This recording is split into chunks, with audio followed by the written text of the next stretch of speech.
Hello guys, today I want to show you how to delete your EA account. So first log into your sports.com account. Now click on the question mark button. Click on EA Help.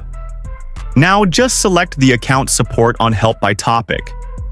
Just click on how to delete an EA account. So here it will give you a quick overview on how to delete your account.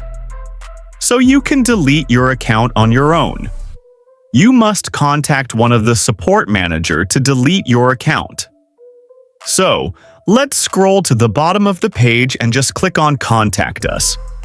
Now, tell us about your issue. So here, just leave a delete EA account on the kind of issue. What game is this related to? Just keep it blank. Keep it blank. Describe your issue. For example, I want to delete my EA account. Delete everything with it. Everything with it. Accounts, etc. So, you get the idea here. Upload the file, it's optional, and click on Submit. And EA will contact you and will delete your account after several days. So, that's it guys.